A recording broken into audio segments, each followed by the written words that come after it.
नमस्कार दोस्तों, के एग्ज़ाम फाइट में आपका स्वागत है। कैसे हैं आप सभी? उम्मीद है आप सभी सही होंगे और आपकी तैयारी अच्छी चल रही होगी। दोस्तों, आज हम इलेक्ट्रिशियन थ्योरी से कुछ महत्वपूर्ण प्रश्न लेकर आए हैं जो कि ये आपके किसी भी एग्ज़ाम के लिए महत्वपूर्ण साबित हो सकते हैं। जैसा कि आपका बिहार पीसीएल, पंजाब पीसीएल और MP PGCL, PGCIL, SAIL, ISRO, DRDO, UP PCL, TG two, इन सभी एग्ज़ाम के लिए काफ़ी महत्वपूर्ण प्रश्न इसमें हमने रखा है। चलिए दोस्तों, आपका ज़्यादा टाइम न ले तो इन प्रश्नों की शुरुआत करते हैं। उससे पहले आपसे रिक्वेस्ट है, अगर आप चैनल पर नए, चैनल को सब्सक्राइब कर लीजिए, अपने दोस्तों में शेयर कर दीजिए। वीडियो अच्छा लगे तो वीडियो को लाइक ज़रूर करना। चलिए शुरुआत करते हैं। जैसा कि दोस्तों, अगर आपने हमारे पिछली वीडियो नहीं देखा है तो अभी मैं वीडियो के अंत में प्लेलिस्ट का लिंक जोड़ दूंगा, आप उस पर क्लिक करके सारी वीडियो ज़रूर देख लेंगे। चलिए, ओम के नियमानुसार जब डेड डैश को स्थिर रखा जाता है तब धारा चालक के सिरों के विभवांतर के समानुपाती होती है। सही उत्तर प्रतिरोध के समानुपाती होती है। जैसे कि ओम के नियमानुसार जब प्रतिरोध को स्थिर रखा जाता है तब धारा चालक के विभवांतर के समानुपाती होती है। साथ ही ज्ञात रहे यह प्रक्रिया केवल नियत ताप पर ही संभव है। साथ ही इसे केवल प्रतिरोध, संधारित्र, प्रेरित जैसे निष्क्रिय तत्वों पर ही लागू किया जा सकता है। अगला प्रश्न हमारा दिया गया, ओम के नियम में आनुपातिकता का स्थिरांक क्या है? सही उत्तर प्रतिरोध है। चलिए, यहाँ पर जैसे कि पूरी यहाँ पर देख लेते हैं, पूरे इकाई देख लेते हैं। जैसे कि प्रतिरोधक का मात्रक ओम होता है, वोल्टेज का वोल्ट होता है, विद्युत धारा का एम्पियर होता है, चालकता का म्हो प्रति ओम होता है। अगला प्रश्न जो कि कुछ इस प्रकार है, ओम नियम के संबंध में निम्नलिखित में से कौन सा कथन गलत है? आपको बताना है इसमें से कौन सा गलत है। जैसा कि यहाँ पर आपका हो जाएगा, जो कि आई बराबर, जो कि आर इंटू वी नहीं होता है, वी इंटू आर नहीं होता, जबकि आपका आर बराबर आई अपान वी होता है, जो कि नियतांक आर बराबर वी अपान आई वी होता है। ये सभी होते हैं, जबकि आपका ऑप्शन नंबर डी बिल्कुल सही उत्तर है, यही आपका राइट आंसर है।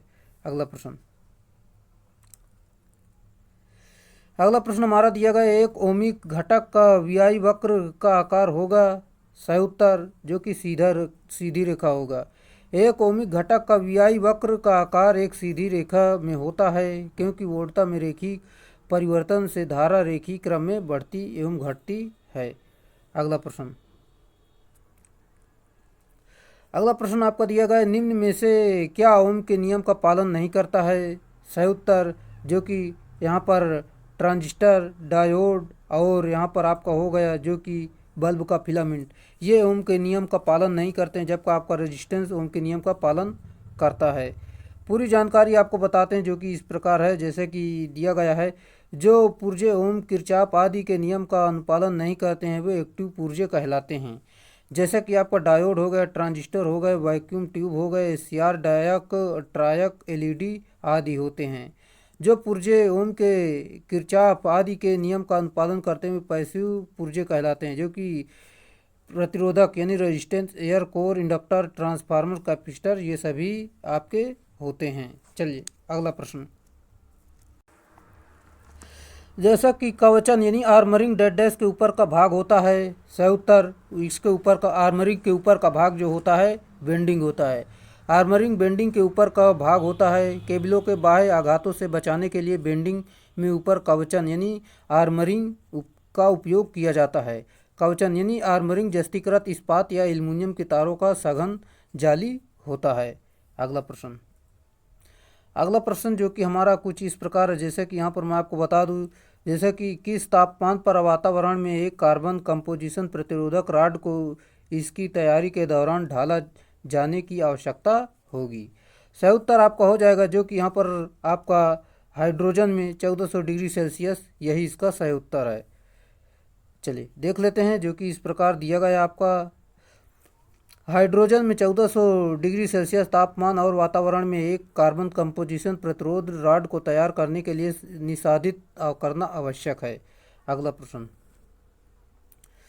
जब रेजिस्टेंस कलर कोड को 4 बैंड रेजिस्टेंस पर दाएं से बाएं पढ़ा जाता है तो डेड डैश बैंड रजिस्टर का सहिष्णुता मान देता है।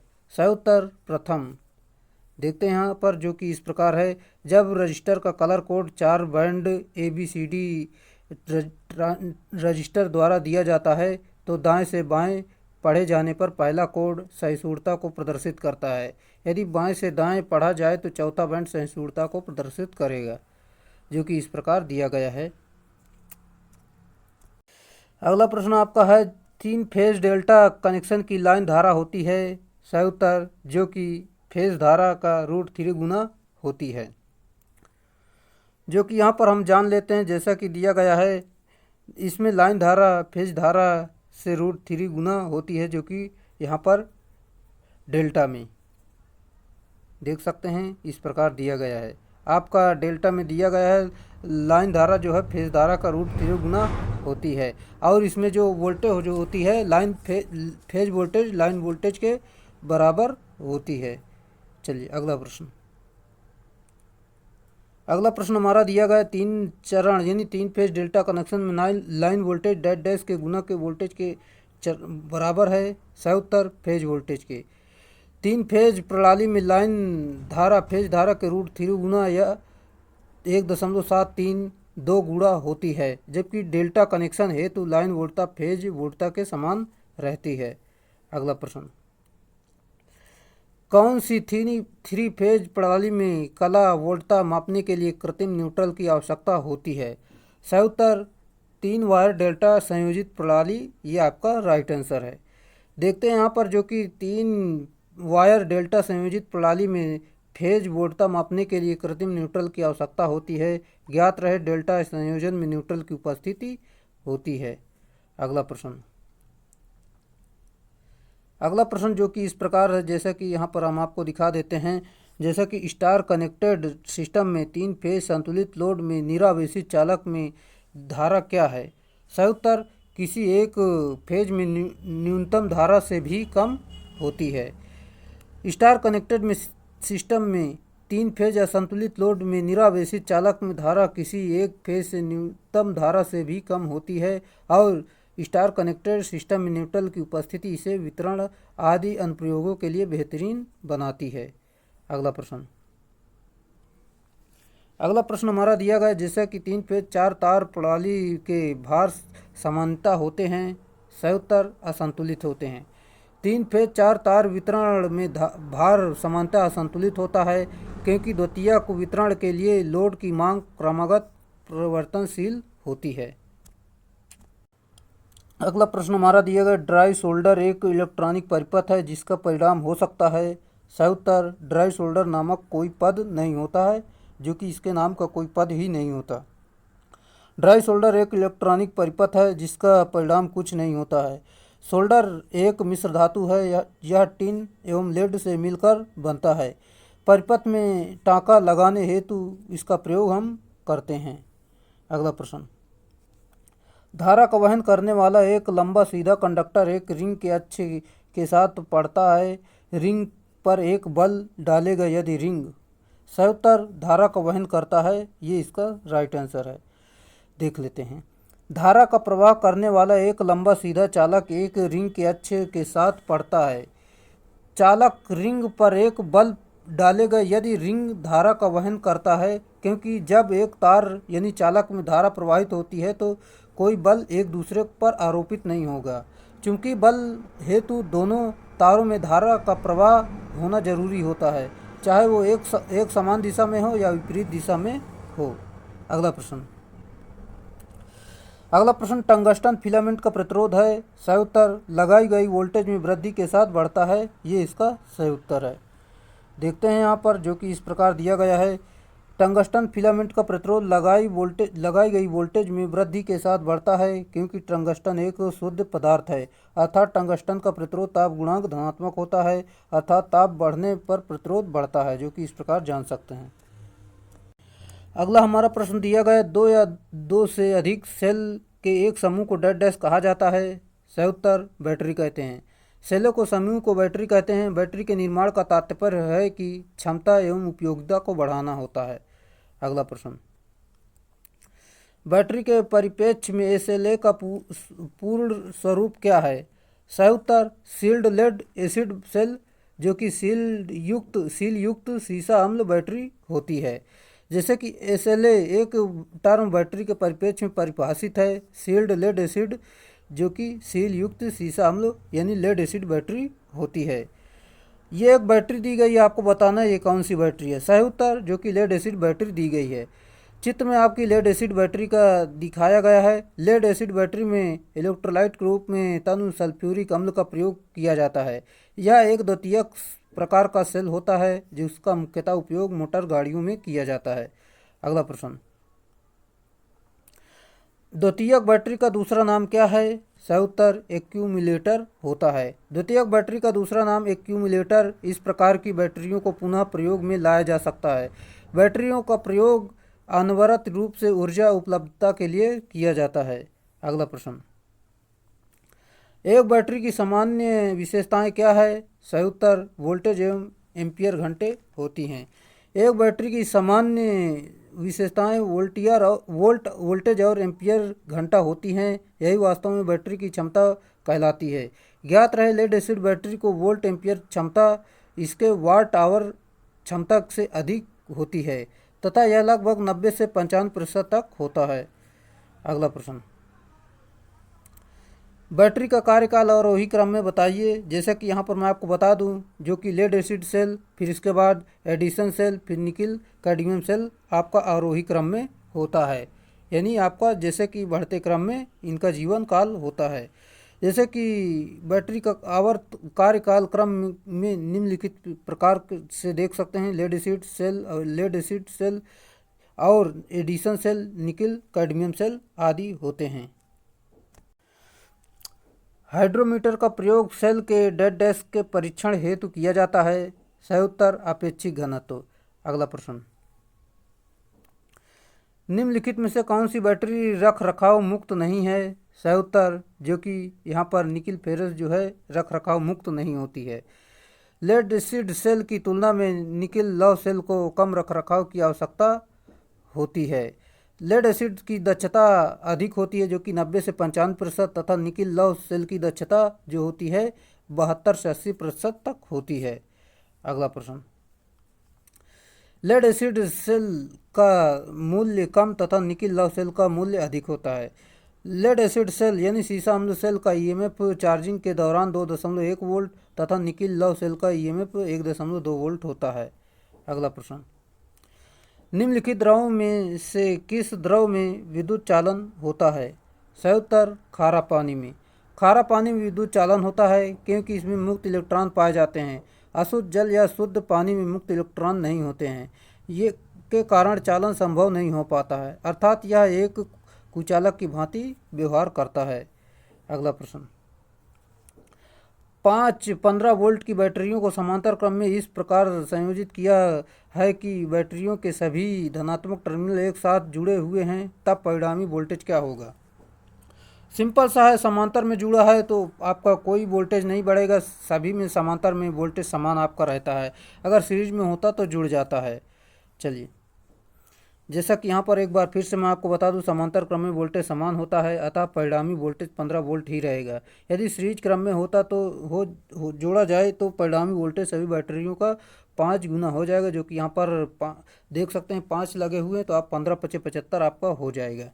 अगला प्रश्न हमारा दिया गया जो कि इस प्रकार है, जैसे कि 2 वोल्ट के कितने लेड एसिड अम्ल सेलों को 12 वोल्ट प्रदाय के लिए और किस संयोजन में समूहित किया जाता है? सही उत्तर जो कि यहाँ पर जैसे कि यहाँ पर आपको बताना है, जैसे कि यहाँ पर 12 वोल्ट बनाना है 2 वोल्ट के, तो इसे आप सिंपल सा है, समांतर में तो वोल्टेज समान रहता है, सीरीज में जोड़ेंगे 2 2 के 6 जोड़ देंगे, तो आपका यहाँ पर ऑप्शन नंबर बी बिल्कुल सही उत्तर है। यहाँ पर सीरीज संयोजन में देख सकते हैं सेलों की संख्या इंटू वोल्टेज, यहाँ पर इस प्रकार गुणा कर देंगे तो आपका सीरीज में आ जाएगा। चलिए, 120 एम्पियर आवर क्षमता वाली बैटरी 8 एम्पियर धारा डेड डैश समय के लिए दे सकती है। आपकी एम्पियर आवर यानी आपकी दक्षता होती है जो एम्पियर आवर, यानी आपका यहाँ पर 8 से यहाँ पर 120 में भाग दे देंगे तो यहाँ पर आपका उत्तर निकल कर आ जाएगा। जैसे कि 8 का भाग देंगे तो इस प्रकार देख सकते हैं 8 × 9 = 8, 8 × 5 = 45, यानी 15 आपका सही उत्तर होगा, जो कि ऑप्शन नंबर भी बिल्कुल सही है। चुंबकीय पारगम्यता को डैश डैश से संकेत दर्शाया जाता है। सही उत्तर जो कि माइक्रो से दर्शाते हैं। चुंबकीय पारगम्यता या धारणशीलता से दर्शाई जाती है। इसका मात्रक जो है यहाँ पर इसका मात्रक नहीं होता, जो कि इस प्रकार आप देख सकते हैं माइक्रो बराबर बी अपान एच होता है, या तो आप बी बराबर म्यू इंटू एच बोल सकते हैं। अगला प्रश्न, पारगम्यता की इकाई क्या है? सही उत्तर वेबर प्रति एम्पियर इंटू मीटर होता है। अगला प्रश्न, चुंबकन तीव्रता और चुंबकन बल के अनुपात को डैश डैश कहा जाता है। सही उत्तर सुग्राहिता कहते हैं। चुंबकन तीव्रता और चुंबकन बल के अनुपात को सुग्राहिता कहा जाता है। अगला प्रश्न, निर्वात के मामले में सस्टेनेबिलिटी का मान किस प्रकार लिया जाता है? सही उत्तर शून्य। किसी पदार्थ की चुंबकन तीव्रता तथा चुंबकन बल का अनुपात सस्टेनेबिलिटी कहलाती है। निर्वात की सस्टेनेबिलिटी का मान शून्य होता है। अगला प्रश्न, निम्न में से क्या एक वेक्टर मात्रक है? सही उत्तर चुंबकीय क्षेत्र की तीव्रता। चुंबकीय क्षेत्र की तीव्रता एक सदिश राशि है। इसका मात्रक एम्पियर इंटू टर्न होता है, जो कि इस प्रकार जान सकते हैं। अगला प्रश्न, हमारा दिया गया, जैसे कि यहाँ पर मैं आपको बता दूँ, परमियंस किसके व्युत्क्रम होता है? सही उत्तर रिलक्टेंस के। किसी पदार्थ का वह गुण जो उसमें चुंबकीय फ्लक्स स्थापित करने में सहायक होता है उसे परमियंस कहते हैं। परमियंस रिलक्टेंस का व्युत्क्रम होता है। इसका एसआई मात्रक जो होता है वेबर प्रति एम्पियर इंटू टर्न होता है। जैसा कि स्टार कनेक्शन में न्यूट्रल तार डैश डैश के कॉमन पॉइंट से लिया जाता है। सही उत्तर 3 वाइंडिंग से। स्टार कनेक्शन में न्यूट्रल तार 3 वाइंडिंग के कॉमन पॉइंट से लिया जाता है, जो कि इस प्रकार आप जान सकते हैं दिया गया है। यहाँ से आपका न्यूट्रल निकल कर आ जाएगा कॉमन से। यहाँ पर मैं आपको बता दूं जो कि इस प्रकार है, जैसे कि स्टार कनेक्शन में जो होता है लाइन वोल्टेज फेज वोल्टेज के √3 गुना होता है, और यहाँ पर लाइन धारा फेज धारा के बराबर होती है। डेल्टा कनेक्शन में लाइन वोल्टेज फेज वोल्टेज के बराबर होती है, और लाइन धारा जो होती है आपकी फेज धारा के √3 गुना होती है। अगला प्रश्न आपका दिया गया है, एक चक्र में किसी एसी के ईएमएफ या विद्युत धारा के सर्वोच्च मान को डैश डैश कहा जाता है। सही उत्तर पीक वैल्यू कहते हैं। यहाँ पर मैं आपको बता दूं जो कि एक चक्र में किसी एसी के ईएमएफ या विद्युत धारा के सर्वोच्च मान को पीक वैल्यू कहा जाता है। इसे श्रृंग मान यानी क्रेस्ट वैल्यू, शीर्ष मान यानी हेड वैल्यू, शिखर मान या पीक वैल्यू, आयाम, एम्पलीट्यूड आदि नामों से जाना जाता है। फार्मूला जो कि देख सकते हैं इस प्रकार दिया गया। अगला प्रश्न हमारा जो कि इस प्रकार है, जैसा कि यहाँ पर आप देख सकते हैं, निम्नलिखित विधियों में से एक को पहचाने जो केवल 3 फेज के लोड की आपूर्ति करने में सक्षम है। सही उत्तर डेल्टा कनेक्शन। यही आपका 3 फेज आपूर्ति करने में सक्षम होता है। डेल्टा कनेक्शन में लाइन वोल्टेज तथा फेज वोल्टेज का मान बराबर होता है, जो कि इस प्रकार देख सकते हैं, और धारा जो होती है आपकी लाइन धारा फेज धारा के √3 गुना होती है। इसका फार्मूला आप देख सकते हैं, जो कि √3 लाइन वोल्टेज इंटू लाइन धारा, जो कि cos थीटा इसका गुणनफल होता है। स्टार कनेक्शन में लाइन वोल्टेज जो है √3 गुना फेज वोल्टेज के बराबर होती है। चलिए इस प्रकार आप देख सकते हैं यहाँ पर। जैसा कि नेमा का पूरा नाम क्या है? सही उत्तर नेशनल इलेक्ट्रिकल मैन्युफैक्चरर एसोसिएशन होता है। अगला प्रश्न, निम्नलिखित में से कौन सा संगठन नेशनल इलेक्ट्रिकल कोड प्रकाशित करता है? सही उत्तर नेशनल फायर प्रोटेक्शन एसोसिएशन होता है। अगला प्रश्न, निम्न में से कौन सा शब्द 5S प्रणाली का भाग नहीं है? सही उत्तर जो स्वैप नहीं है, जबकि आपका सस्टेन है, शॉर्ट है, साइन इन होता है। आपको यहाँ पर मैं आपको बता दूं, पहले शॉर्ट करेंगे, फिर सेट इन ऑर्डर करेंगे, फिर साइन करेंगे, फिर स्टैंडर्डाइजेशन करेंगे, फिर सस्टेन या औद्योगिक सुरक्षा मापदंडों में शामिल होता है। अगला प्रश्न, PMEN प्रणाली का विस्तार क्या है? सही उत्तर प्रोटेक्टिव मल्टीपल अर्थ न्यूट्रल होता है। चलिए अगला प्रश्न, मानव शरीर के लिए कानों के बीच प्रतिरोध डैश डैश होता है। सही उत्तर 1 ओम होता है। कानों के बीच प्रतिरोध का मान लगभग 100 ओम होता है तथा भीतर 100 ओम होता है। दोस्तों यहाँ पर आपका 100 ओम होता है कान के बीच, 2 कानों के बीच, और शरीर प्रतिरोध का मान जो है 400 ओम से लेकर 600 ओम के बीच होता है। यहाँ पर आपका ऑप्शन नंबर ए सही उत्तर होगा। जो कानों के बीच का आपका मान जो है 100 ओम होता है। दोस्तों, अगले प्रश्न बढ़ने से पहले मैं आपको बता दूं, अगर आप वीडियो पे आए हैं तो वीडियो को पूरा ज़रूर देखें ताकि आपको पूरा यहीं पर कंसेप्ट क्लियर हो जाए। और दोस्तों, आपके कोई भी एग्ज़ाम हो, जैसे कि यूपी पीसीएल, टीजी2, यूपी आर्मिनल, TG two, Bihar PCL, Punjab PCL, MP PGCL, UP metro और सेंट्रल में ले लीजिए सेल, इसरो, डीआरडीओ, इन सभी भर्तियों के लिए काफ़ी महत्वपूर्ण प्रश्न इसमें हमने लिया है, जो कि प्रीवियस ईयर प्रश्न पूछे गए हैं और हमने सभी टॉपिक से प्रश्नों को कवर किया है। कोई ऐसा टॉपिक नहीं जो कि छूट रहा हो। इसलिए आप ये क्लास ज़रूर देखें ताकि आपको कोई भी एग्ज़ाम हो इस क्लास से अधिक बेनिफिट हो। चलिए, अगर वीडियो पे आए हैं तो वीडियो को लाइक करें और अपने दोस्तों में शेयर जरूर करें। अगर चैनल पे नए हैं, चैनल को सब्सक्राइब जरूर कर लें।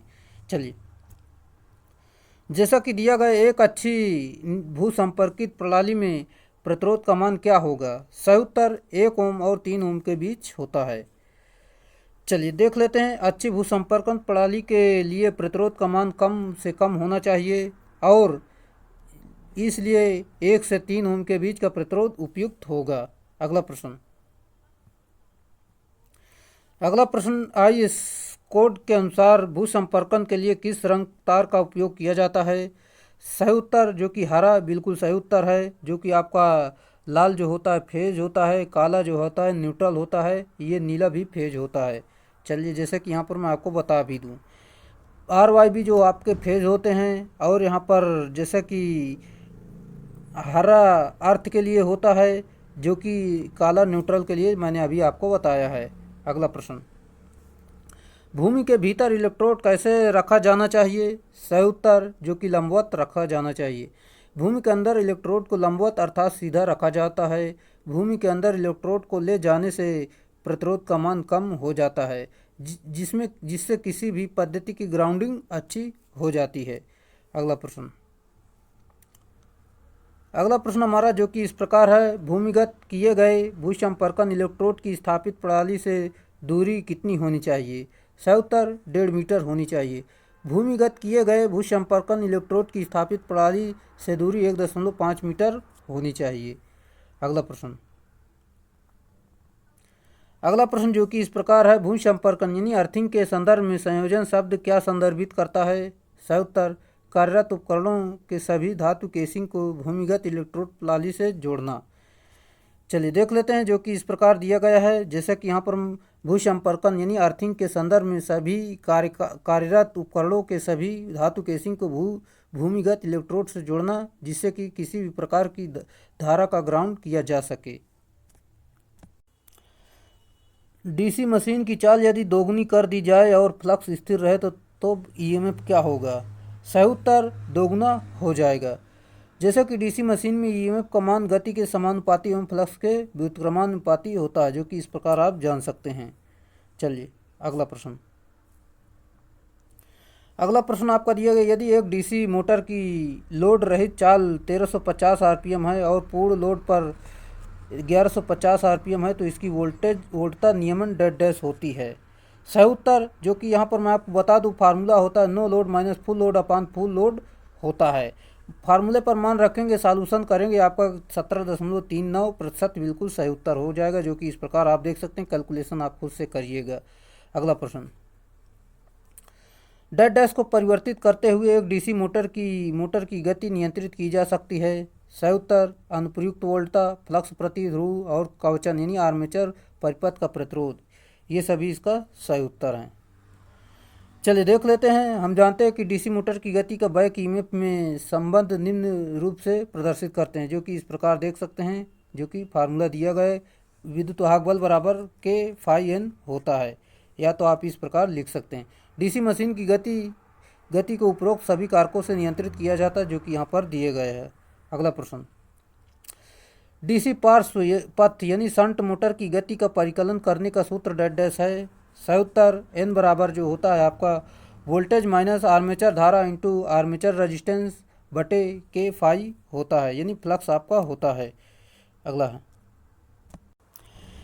एक ट्रांजिस्टर में होते हैं सयुतर दो पीएन संगम होते हैं। एक ट्रांजिस्टर में दो पीएन संगम यानी जंक्शन होते हैं। ट्रांजिस्टर में दो पीएन संधि वाली 3 टर्मिनल युक्ति होती है। यह डायोड की भांति ही शुद्ध सिलिकॉन या जर्मेनियम पर त्रिसंयोजी या पंचसंयोजी अशुद्धियों को डोपन से निर्मित होते हैं। ट्रांजिस्टर दो पीएन संधि वाली 3 टर्मिनल युक्ति इकाई होती है। दो पीएन संधि युक्त होने के कारण इसे द्विध्रुवी संधि ट्रांजिस्टर भी कहा जाता है। अगला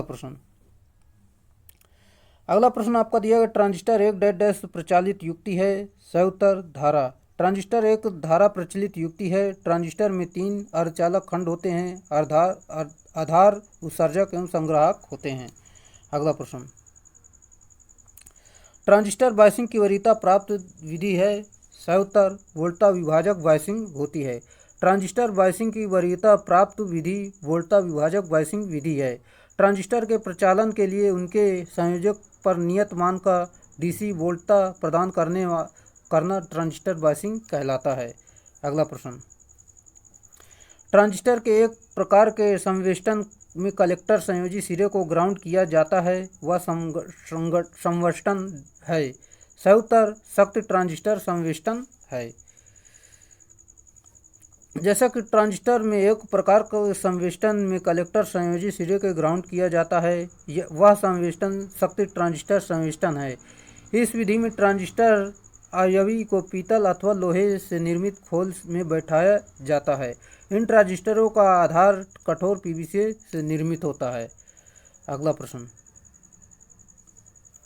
जिन ट्रांजिस्टरों में विद्युत धारा का चालन केवल एक प्रकार के आवेश वाहकों के द्वारा संपन्न होता है, वह डैश डैश कहलाता है। सयुतर यूनिपोलर ट्रांजिस्टर कहलाता है। जैसा कि यहाँ पर मैं आपको बता दूं, जिन ट्रांजिस्टरों में विद्युत धारा चालन केवल एक प्रकार के आवेश में वाहकों द्वारा संपन्न होता है, वह यूनिपोलर ट्रांजिस्टर कहलाता है। अगला प्रश्न हमारा दिया गया, धावी यानी रनिंग वाइंडिंग को क्रोड के तल में क्यों स्थापित किया जाता है। सयुतर उच्च प्रेरण पाने के लिए यानी उच्च इंडक्शन पाने के लिए करते हैं। रनिंग वाइंडिंग को क्रोड के तल में उच्च प्रेरण यानी उच्च इंडक्शन पाने के लिए किया जाता है। रनिंग वाइंडिंग, जिसे आम भाषा में रनिंग वाइंडिंग या मेन वाइंडिंग कहा जाता है, इस कुंडली में निम्न प्रतिरोध भी रखा जाता है, जबकि स्टार्टिंग वाइंडिंग में उच्च प्रतिरोध एवं निम्न प्रेरण रखा जाता है। दो कुंडलियों को रखने का कारण दोनों में घुर्डी चुंबकीय क्षेत्र स्थापित करना होता है। अगला प्रश्न, इंडक्शन मोटर के संदर्भ में एक दूसरे से 90 डिग्री स्पेस डिग्री पर स्थापित दो समान वाइंडिंग वाला दो पोल स्टेटर डैश डैश को संदर्भित करता है। सयुतर दो फेज आपूर्ति। इंडक्शन मोटर के संदर्भ में एक दूसरे से 90 स्पेस डिग्री पर स्थापित दो समान वाइंडिंग वाला दो पोल स्टेटर दो फेज आपूर्ति को संदर्भित करता है। इंडक्शन मोटर एक स्वप्रेरित मोटर है और यदि इसके 3 फेजों में कोई भी एक फेज हट जाए तो यह सिंगल फेज मशीन कहलाएगी। अगला प्रश्न, एक सिंगल फेज मोटर को रिवाइंडिंग में कुल समूह कनेक्शन गलत तरीके से जुड़ा होने पर क्या प्रभाव पड़ता है। सयुतर मोटर नहीं चलेगी। एक सिंगल फेज मोटर रिवाइंडिंग में कुंडलन समूह कनेक्शन गलत तरीके से जुड़ा होने पर मोटर नहीं चलेगी, क्योंकि गलत कनेक्शन से मोटर का फेज सीक्वेंस जो है बदल जाता है। अगला प्रश्न, वह मोटर किस प्रकार का मोटर होता है जिसमें स्टेटर को सिंगल फेज वाइंडिंग प्रदान की जाती है और केंद्र यानी सेंट्रीफ्यूगल स्विच प्रदान किया जाता है, जिसका उपयोग केवल प्रारंभिक उद्देश्य के लिए किया जाता है। सयुतर सिंगल फेज मोटर होती है। जैसा कि वह मोटर सिंगल फेज मोटर प्रकार की है जिसमें स्टेटर को सिंगल फेज वाइंडिंग प्रदान किया जाता है, जिसका उपयोग केवल प्रारंभिक उद्देश्य के लिए किया जाता है। सिंगल फेज मोटर में स्टार्टिंग वाइंडिंग तथा मेन वाइंडिंग के मध्य फेज स्लिप्ट यानी फेज विभक्त इस मोटर में घूर्णन करने का कारण होती है एवं इस हेतु स्टार्टिंग वाइंडिंग में प्रतिरोध उच्च तथा प्रेरकत्व कम रखा जाता है तथा रनिंग वाइंडिंग में प्रतिरोध कम तथा प्रेरकत्व अधिक रखा जाता है। अगला प्रश्न, घरेलू रेफ्रिजरेटर में प्रयोग होने वाला मोटर डैश डैश है। सयुतर सिंगल फेज इंडक्शन मोटर होती है। घरेलू रेफ्रिजरेटर में प्रयोग होने वाला सिंगल फेज मोटर होती है। जैसा कि यूजेटी में एन क्षेत्र उतनी देर तक वोल्टेज विभाजक के रूप में कार्य करता है जब तक कि एमीटर क्षेत्र में एमीटर करंट की मात्रा डैश डैश है। सही उत्तर शून्य मूल। यूजेटी यानी यूनी जंक्शन ट्रांजिस्टर में एन क्षेत्र उतनी देर एक वोल्टेज विभाजक के रूप में कार्य करता है जब तक कि एमीटर क्षेत्र में एमीटर करंट की मात्रा शून्य है। चलिए देखते हैं यहाँ पर, जो कि इस प्रकार दिया गया है पूरी व्याख्या। यूजेटी एक विशेष प्रकार की 3 टर्मिनल 2 परत युक्ति स्विचिंग युक्ति है। इसमें केवल एक पीएन जंक्शन वाला ट्रांजिस्टर होता है। इसमें एक छोटा पी क्षेत्र होता है जो एमीटर कहलाता है और एक बड़ा एन क्षेत्र होता है जिसमें 2 संयोजन बेस 1 तथा बेस 2 संयोजित होते हैं किए जाते हैं। अगला प्रश्न, जो कि इस प्रकार आप डायग्राम देख सकते हैं यूजेटी के, जो कि इस प्रकार दिया गया है। अगला प्रश्न, SCR एक तरह का थायरिस्टर है जो एक 4 परत ठोस स्थिति उपकरण है जिसमें टर्न ऑन विशेषताएं होती हैं जो डैश डैश द्वारा बाहरी रूप से नियंत्रित किया जा सकता है। सही उत्तर वोल्टेज या करंट बिल्कुल सही उत्तर है। देखते हैं, जो कि SCR एक तरह का थायरिस्टर है जो एक 4 परत 3 जंक्शन वाली ठोस अवस्था युक्ति होती है। इसमें 3 टर्मिनल एनोड कैथोड एवं गेट होते हैं। प्रश्नानुसार SCR में टर्न ऑन विशेषताएं होती हैं जो वोल्टेज या करंट द्वारा बाहरी रूप से प्रचालित किया जाता है। अगला प्रश्न, जैसा कि यदि किसी इंडक्शन मोटर यानी प्रेरण मोटर इंडक्शन मोटर स्लॉट की संख्या में वृद्धि की जाती है तो क्या होगा? सही उत्तर इसे अतिभारण यानी ओवरलोडिंग क्षमता बेहतर हो जाती है। यदि किसी इंडक्शन मोटर में स्लॉट की संख्या में वृद्धि की जाती है तो मोटर की ओवरलोडिंग क्षमता बेहतर हो जाती है। अगला प्रश्न, निम्नलिखित में से कौन सी एसी मोटर का प्रकार नहीं है? सही उत्तर जो सीरीज मोटर है ये आपकी डीसी मोटर होती है, जबकि induction motor single phase motor और तुल्यकालिक यानी सिंक्रोनस मोटर आपकी एसी मोटर होती हैं। अगला प्रश्न, 3 फेज एसी मोटर को किस प्रकार की आपूर्ति स्रोत से जोड़ दिया जाता है? सही उत्तर 3 फेज एसी से। अगला प्रश्न, जब घूर्णी मशीन में 3 फेज वितरित कुंडलन पर 3 फेज आपूर्ति दी जाती है तो किस प्रकार का चुंबकीय अभिवाह उत्पन्न होता है? सही उत्तर घूर्णी चुंबकीय अभिवाह उत्पन्न होता है। घूर्णी मशीन में 3 फेज वितरित कुंडली पर 3 फेज आपूर्ति दी जाती है तो इसके द्वारा घूर्णी चुंबकीय क्षेत्र उत्पन्न होता है जिसमें प्रत्येक फेज के मध्य 120 डिग्री का फेज अंतर होता है जो स्टेटर में घूर्णी चुंबकीय क्षेत्र द्वारा उत्पन्न होता है। अगला प्रश्न, 3 फेज प्रेरण मोटर के प्रचालन का सिद्धांत बहुत कुछ निम्नलिखित के समान है। सही उत्तर लघु पतित सेकेंडरी वाला ट्रांसफार्मर, ये इसका सही उत्तर है, यानी शॉर्ट सर्किट सेकेंडरी वाला ट्रांसफार्मर। 3 फेज मोटर का प्रचालन का सिद्धांत लघु पतित यानी शॉर्ट सर्किट सेकेंडरी वाला ट्रांसफार्मर के तुल्य होता है क्योंकि ट्रांसफार्मर के समान इंडक्शन मोटर में भी म्यूचुअल इंडक्शन का सिद्धांत कार्य करता है। अगला प्रश्न, इंडक्शन मोटर किस सिद्धांत पर काम करता है? सही उत्तर इलेक्ट्रोमैग्नेटिक सिद्धांत पर काम करता है। इंडक्शन मोटर इलेक्ट्रोमैग्नेटिक प्रेरण के सिद्धांत पर कार्य करता है। इसके अनुसार जब एक कुंडली में धारा प्रवाहित की जाती है तो उसमें मैग्नेटिक फील्ड के कारण दूसरी कुंडली में ईएमएफ उत्पन्न हो जाता है। सीरीज मोटरों का उपयोग निम्नलिखित में से किस में किया जाता है? सही उत्तर क्रेन में यानी भारोत्तोलन यंत्रों में किया जाता है। सीरीज मोटर का उपयोग भारोत्तोलन यंत्रों यानी क्रेन, संकर्षण ट्राम, मार्ग लिफ्ट इत्यादि में किया जाता है। देखते हैं यहाँ पर, जो कि इस प्रकार दिया गया है, जहाँ पर उच्च प्रारंभिक बलाघूर्ण की आवश्यकता होती है वहाँ पर सीरीज मोटर का उपयोग किया जाता है।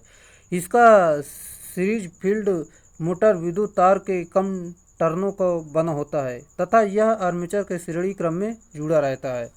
जैसा कि आटा चक्कियों में इंडक्शन मोटर का प्रयोग किया जाता है और पानी के पंप में डीसी शंट मोटर का प्रयोग किया जाता है। अगला है, ड्रिलिंग मशीनों में यूनिवर्सल मोटर का प्रयोग किया जाता है। चलिए यहाँ पर देख लेते हैं, जो कि इस प्रकार दिया गया है। जैसे कि यहाँ पर मैं आपको बता दूँ, मोटर जिसमें series field winding shunt field winding के कारण उत्पन्न फील्ड की सहायता के लिए जुड़ी होती है उसे डैश डैश कहा जाता है। सही उत्तर कंपाउंड यौगिक यानी संचयी यौगिक मोटर कहते हैं। यहाँ पर एक बार मैं आपको फिर से बताना चाहूँगा, वह मोटर जिसमें फील्ड सीरीज फील्ड वाइंडिंग तथा शंट फील्ड वाइंडिंग के कारण उत्पन्न फील्ड की सहायता से के लिए जुड़ी होती है उसे संचायी यौगिक मोटर कहा जाता है, जो कि इस प्रकार डायग्राम आप देख सकते हैं। अगला प्रश्न, इसमें सीरीज तथा शंट फील्ड में धारा एक दिशा में प्रवाहित होती है। इसका प्रयोग बेलन मिल तथा भारी मशीन टूल्स में किया जाता है। अगला प्रश्न, अगला पॉइंट थोड़ा देख लेते हैं इसका, जो कि काफ़ी महत्वपूर्ण है। विभेदी यानी डिफरेंशियल मोटर यौगिक डिफरेंशियल कंपाउंड मोटर में सीरीज फील्ड वाइंडिंग और शंट फील्ड वाइंडिंग का विरोध करती है, क्योंकि इसमें शंट एवं सीरीज फील्ड में धारा विपरीत दिशा में प्रवाहित होती है। अगला प्रश्न जैसा कि यहाँ पर दिया गया है, आप देख सकते हैं। 3 पॉइंट हैंड स्टार्टर में प्रयुक्त कॉइल कुंडली का प्रकार है, जिसमें एक विद्युत चुंबक लाइन और हैंडल से जुड़ा होता है। जिसमें कॉइल में तांबे की मोटी तारों के कुछ मोड़ होते हैं, उसे डेड डैश कहा जाता है। सही उत्तर ओवरलोड कॉइल कहते हैं। चलिए देखते हैं यहाँ पर, जो कि इस प्रकार दिया गया है। 3 पॉइंट स्टार्टर में ओवरलोड कॉइल OLC, जिसमें एक इलेक्ट्रोमैग्नेटिक होता है। विद्युत लाइन और हैंडल के सीरीज में विद्युत जुड़ा होता है, जिसमें कॉपर के मोटे तार के कम टर्न होते हैं। यदि मोटर ओवरलोड हो जाए तो OLC यानी ओवरलोड कॉइल में कॉन्टैक्ट आपस में जुड़ जाते हैं तथा NVC के संपर्क में रहते हैं, जिसमें NVC चुंबकीय हो जाता है और हैंडल जो है ऑफ हो जाता है। अगला प्रश्न आपका दिया गया है, जो कि एक नैज अर्धचालक में है। सही उत्तर इलेक्ट्रॉनों की संख्या छिद्रों की संख्या के समान होती है। एक नैज अर्धचालक में इलेक्ट्रॉनों की संख्या छिद्रों की संख्या के समान है। नैज अर्धचालक होते हैं, शुद्ध अर्धचालक होते हैं। चलिए, P टाइप अर्धचालक के लिए डोप्ड डेड डैश है। सही उत्तर बोरान। P टाइप अर्धचालक में त्रिसंयोजी अशुद्धि होती है। उदाहरण के लिए बोरान, एल्युमिनियम, गैलियम आदि होते हैं। अगला प्रश्न, P प्रकार का अर्धचालक तैयार करने के लिए डोपिंग के लिए निम्नलिखित में से कौन सा पदार्थ प्रयुक्त किया जाता है? सही उत्तर इंडियम। P प्रकार का अर्धचालक तैयार करने के लिए त्रिसंयोजी अशुद्धि मिलाई जाती है, इसलिए इसमें इंडियम अशुद्धि मिलाई जाती है, जो कि इस प्रकार जान सकते हैं। अगला प्रश्न, सेमीकंडक्टर एलिमेंट अपने विशुद्ध रूप में डेड सेमीकंडक्टर कहलाता है और इसके मादित रूप से एक्सट्रिंसिक सेमीकंडक्टर कहलाता है। सही उत्तर इंट्रिंसिक बिल्कुल सही उत्तर है। देखते हैं यहाँ पर, इंट्रिंसिक बिना अशुद्धि मिलाए जो शुद्ध होता है उसे इंट्रिंसिक सेमीकंडक्टर कहते हैं। एक्सट्रिंसिक सेमीकंडक्टर अशुद्धि मिलाने के बाद उसमें मादित रूप से एक्सट्रिंसिक सेमीकंडक्टर कहते हैं। अगला प्रश्न, निम्न में से कौन सा अर्धचालक के सेलेनियम है? सही उत्तर इंट्रिंसिक सेमीकंडक्टर बिल्कुल सही उत्तर है। इंट्रिंसिक सेमीकंडक्टर एक सेलेनियम अर्धचालक है। इसे नेज या शुद्ध अर्धचालक भी कहते हैं। अगला प्रश्न, निम्नलिखित में से कौन सा एक अर्धचालक के डोपिंग के लिए इस्तेमाल किया जाने वाला पेटावायलेंट तत्व है? सही उत्तर सुरमा यानी एंटीमनी। दोस्तों, अगर आपको वीडियो पसंद आ रहा है तो वीडियो को लाइक ज़रूर करें और अपने दोस्तों में इसे ज़रूर शेयर करें, ताकि आपका ये इलेक्ट्रीशियन की जो क्लास है आप सभी तक पहुंच पाए और आप सभी लोग इसमें जुड़ पाएँ। और दोस्तों, जैसे कि आपका इलेक्ट्रीशियन से संबंधित कोई भी एग्ज़ाम हो, जैसे कि यूपी PCL TG2, यूपी आर्मिनल TG2, Bihar PCL, Punjab PCL, SAIL, ISRO, DRDO और जैसे कि RFCL, NFL, इन सभी भर्तियों के लिए इसमें प्रश्न आपके एग्ज़ाम के लिए काफ़ी महत्वपूर्ण रखे गए हैं, जो कि आप देख ही सकते हैं। सभी प्रकार के प्रश्न मिल रहे हैं और ये जो व्याख्या चल रही है ये आपके लिए काफ़ी महत्वपूर्ण व्याख्या है। यहीं से आपके सवाल हर एग्ज़ाम में पूछे जाते हैं। चलिए, अगर आप हमारी पिछली वीडियो देखना चाहते हैं तो अभी वीडियो के अंत में लिंक दे दूंगा प्लेलिस्ट का, आप उस पर क्लिक करके सारी वीडियो ज़रूर देख लेना। चलिए, जैसा कि लिंक अभी दिखाई देगा, आप उस पर ओके ज़रूर करें ताकि पूरी प्लेलिस्ट आप ज़रूर देख लें। चलिए, अगला प्रश्न आपका, निम्नलिखित में से कौन सा विकल्प परिणामी ट्रेन ट्रांसफार्मर का सहायक भाग नहीं है? सही उत्तर विगलक यानी आइसोलेटर नहीं होता है, जबकि आपका बुशिंग होता है, ब्रीदर होता है, कंजर्वेटर होता है। चलिए, यहाँ पर इसकी व्याख्या मैं बता देता हूँ, जो कि इस प्रकार दी गई है। विगलक परिणामित्र का सहायक भाग नहीं है। यह निर्भार पर परिपथ को जोड़ने व तोड़ने का कार्य करता है। इसकी रेटिंग एम्पियर में होती है। परिणामित्र के सहायक भाग श्वासक हो गया आपका यहाँ पर, जैसे कि व्यास्तर, संरक्षी, Buchholz relay, WTI, OTI, vent valve आदि होते हैं। अगला प्रश्न, ऊंचाई यानी स्टेप अप परिणामी ट्रांसफार्मर प्राथमिक में द्वितीयक को कॉइल तक डेड डैश होता है। सयुत्तर वोल्टेज बढ़ती है। स्टेप अप ट्रांसफार्मर द्वितीयक के वोल्टता का मान प्राथमिक से ज़्यादा होता है, जो कि इस प्रकार जान सकते हैं।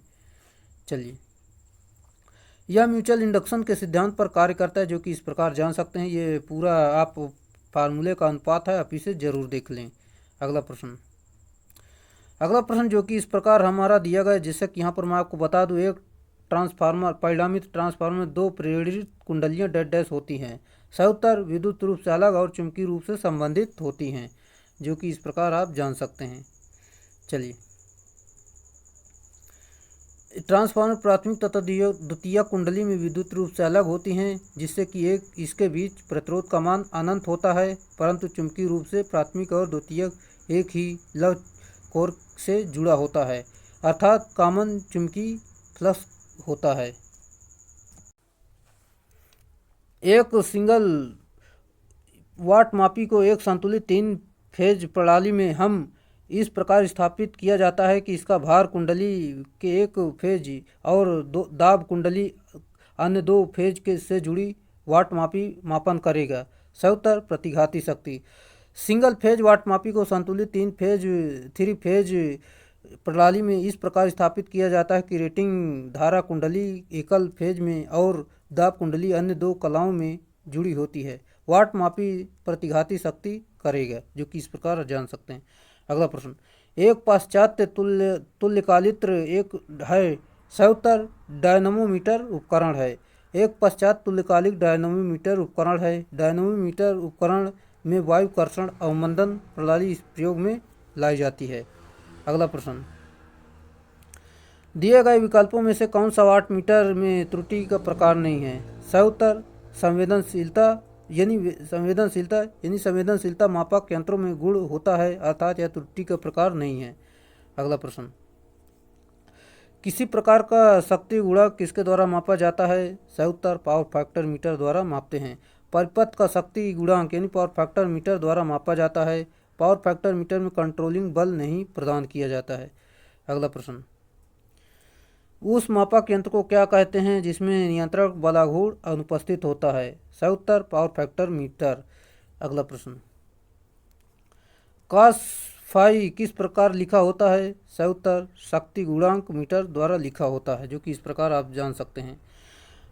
यानी कॉस फाई को पावर फैक्टर से निरूपित किया जाता है। किसी परिपथ में पावर फैक्टर द्वारा लाइन दक्षता बढ़ती है एवं संचरण लाइन में कास्ट भी कम होती है।